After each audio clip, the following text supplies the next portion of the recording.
नमस्कार स्टूडेंट्स आमी लुत्फुर एवं आज के आमादेर आलोचनाय थाकबे दशम श्रेणीर साधारण विज्ञानेर धातु ओ धातु এই অধ্যায়ের ইলেকট্রন ডট পিকচার বা ইলেকট্রন ডট চিত্র নিয়ে আমাদের আলোচনা। ইলেকট্রন ডট চিত্র কিভাবে অঙ্কন করতে হয়, কি বিভিন্ন যৌগের ইলেকট্রন ডট চিত্র কিভাবে হয় বা আয়নীয় যৌগ কিভাবে গঠন হয় সেগুলো নিয়ে আমরা আলোচনা করছি। চলুন ভিডিওটি শুরু করা যাক। হচ্ছে ইলেকট্রন ডট চিত্র। যে কোনো পরমাণুর যে কোনো মৌলের পরমাণু ইলেকট্রন ডট চিত্র আঁকতে হলে আমাদের একটি বিষয় অবশ্যই জানা উচিত, যেমন তাদের পারমাণবিক সংখ্যা বা অ্যাটমিক নাম্বার। যেমন ক্যালসিয়াম একটি মৌল আছে, এই ক্যালসিয়াম মৌলের পরমাণুর পারমাণবিক সংখ্যা বা অ্যাটমিক নাম্বার হচ্ছে 20। তো আমরা যদি এই ডট চিত্র অঙ্কন করতে আমরা যাই তখন কি করবে, ক্যালসিয়ামের ডট চিত্র কিভাবে আঁকবো, যেমন সেটার আমরা যদি কক্ষপথ দেখি 2882, অর্থাৎ বাইরের কক্ষপথের সবসময় দুইটা ইলেকট্রন থাকে। তো আমরা এটার ডট চিত্র এইভাবে অঙ্কন করব, ক্যালসিয়াম আমরা লিখবো এবং বাইরে এইভাবে দুইটা ডট দিয়ে দিব এবং নিচে 2882।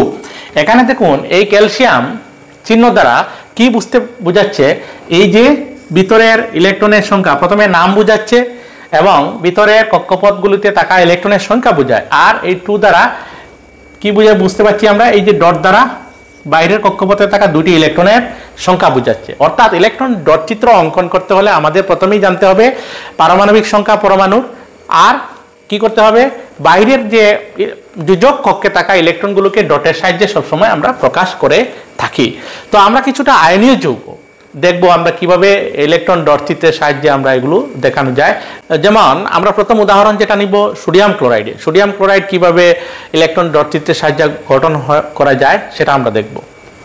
তো সোডিয়াম ক্লোরাইড NaCl অনেক সময় আমাদের এক্সামে দিয়ে দেয় যে কিভাবে ডট চিত্রের সাহায্যে সোডিয়াম ক্লোরাইডের গঠন দেখাও। তো এখানে আমরা দুইটা কি আছে পরমাণু আছে, সোডিয়াম পরমাণু আর ক্লোরিন পরমাণু। তো আমরা প্রথমে জানতে হবে সোডিয়ামের পারমাণবিক সংখ্যা কত।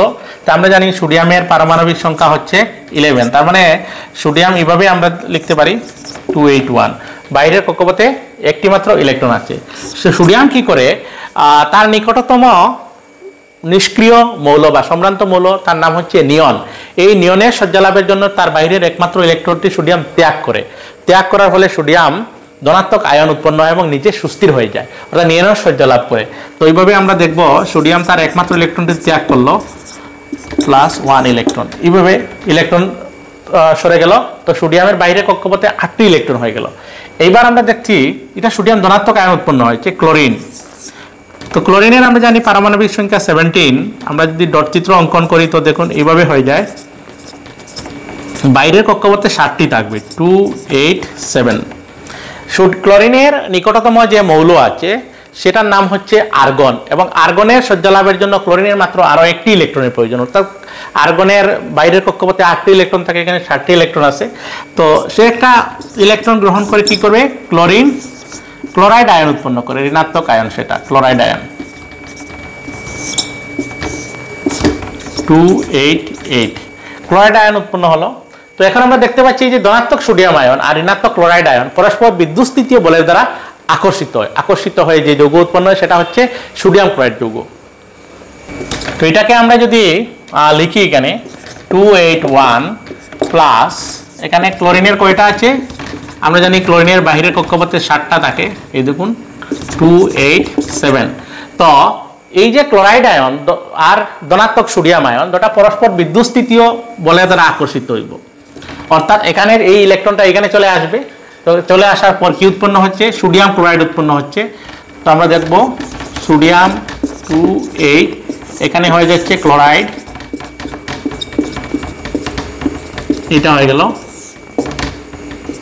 288, সেটাকে লেখা যায় অথবা সোডিয়াম ক্লোরাইড NaCl। এই হচ্ছে যৌগ।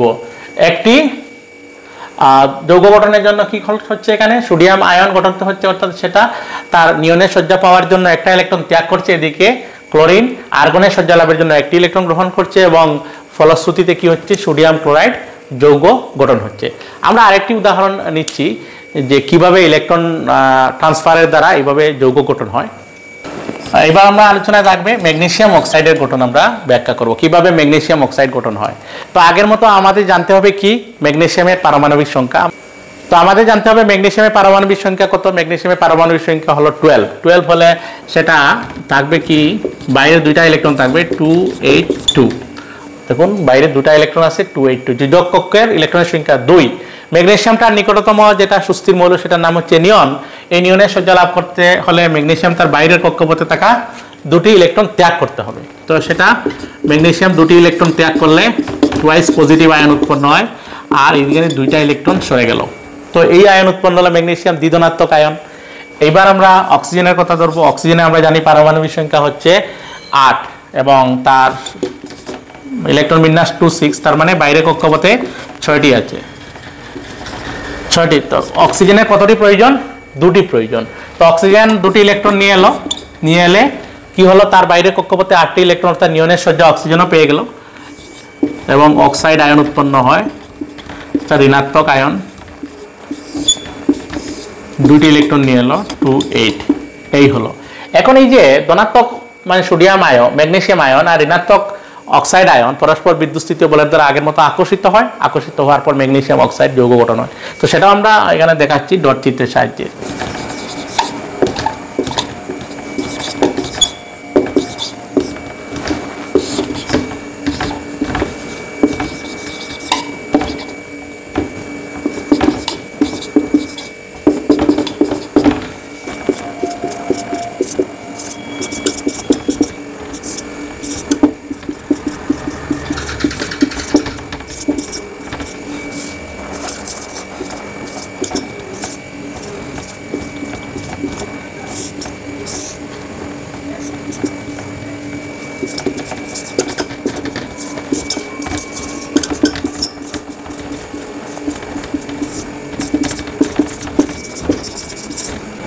তো প্রিয় ছাত্রছাত্রীরা, এখানে আমরা দেখতে পাচ্ছি ম্যাগনেসিয়াম তার দুটা ইলেকট্রন বাইরের কক্ষপথে এখানে দিয়ে দেয়।